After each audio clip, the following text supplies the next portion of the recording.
मोठी बातमी आहे ते बघूयात। खंडणी प्रकरणातील आरोपी वाल्मिक कराड यानं विष्णू चाटे याच्या मोबाईलवरनं अवादा कंपनीच्या अधिकाऱ्यांकडे 2 कोटींची खंडणी मागितल्या प्रकरणी आता सीआयडीच्या हाती महत्त्वाचे कॉल रेकॉर्डिंग्स आणि कॉल डिटेल्स लागलेत। या संदर्भात वाल्मिक कराड आणि विष्णू चाटे यांच्या आवाजाची तपासणी सुरू आहे। कराड यानं विष्णू चाटेच्या मोबाईलवरनं 2 कोटी रुपयांची खंडणी मागितली। मागणी पूर्ण न केल्यास हातपाय तोडण्यासोबतच कायमची वाट लावीन अशी धमकी सुद्धा वाल्मिक कराडनं अधिकाऱ्याला दिली होती। याच संदर्भात सुनील केदू शिंदे यांच्या फिर्यादीवरनं केश पोलिसात गुन्हा देखील दाखल आहे।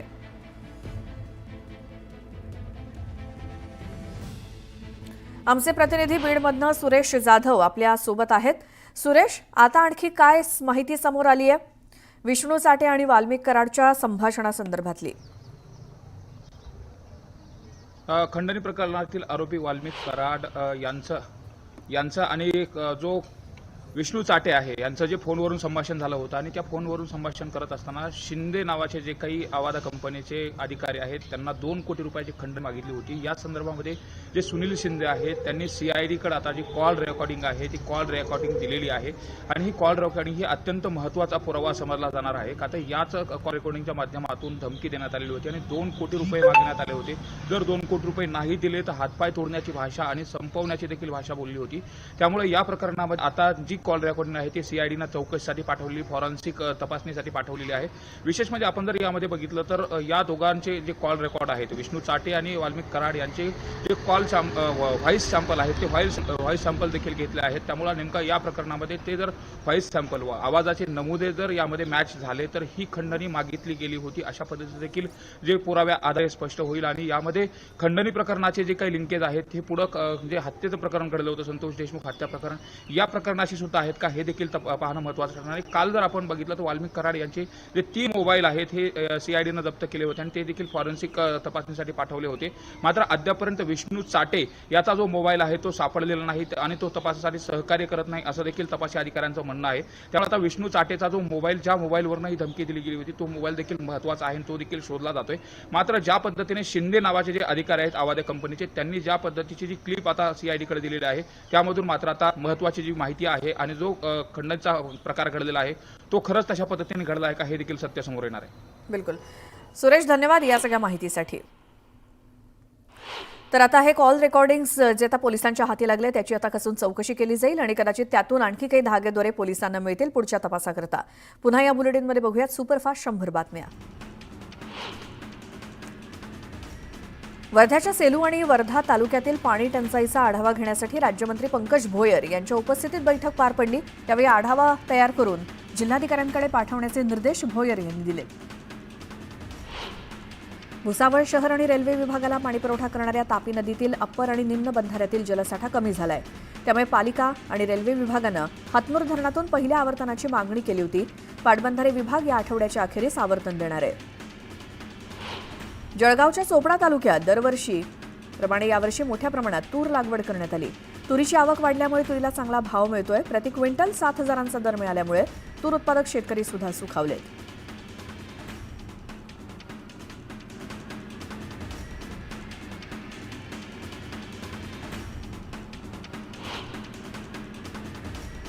गव्हाचा हंगाम अखेरच्या टप्प्यात असल्यामुळे मागील 1.5 ते 2 महिन्यांपासून देशातील मोठ्या पीठ उत्पादक कंपन्यांमध्ये गव्हाचा तुटवडा जाणवतोय।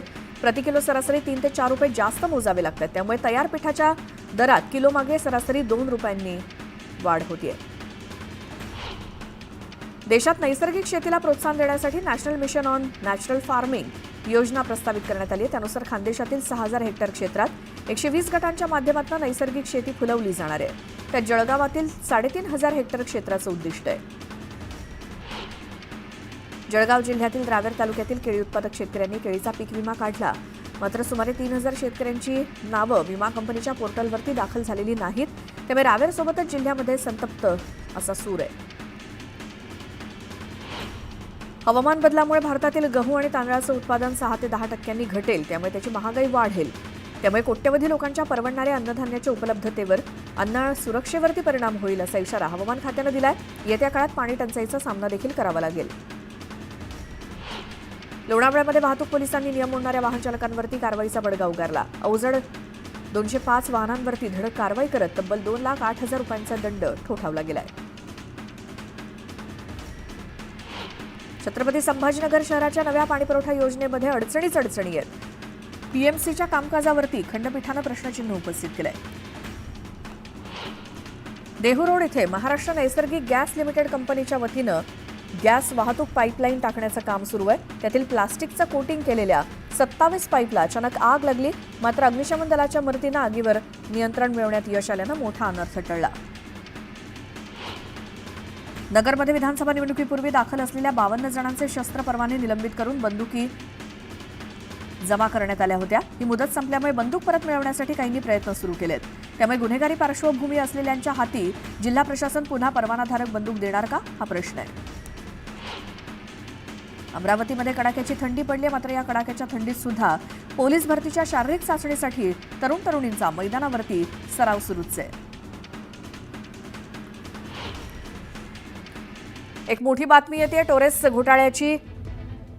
शिवाजी पार्क पोलिसांना 6 महिन्यांपूर्वीच माहिती होती, पण त्यामध्ये कोणतीही कारवाई न केल्यामुळे आता पोलिसांच्या भूमिकेवरती संशय व्यक्त केला जातोय.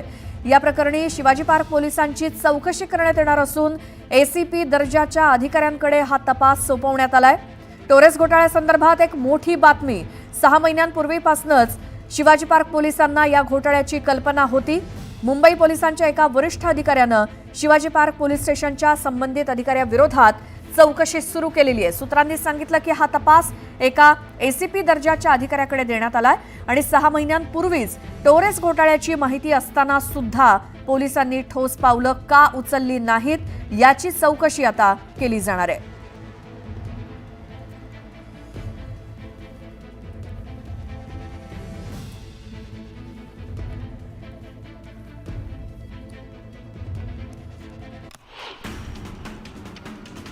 म्हाडाच्या परवडणाऱ्या घरांच्या किमती दुप्पट झाल्यामुळे म्हाडा विजेत्यांमध्ये नाराजी आहे.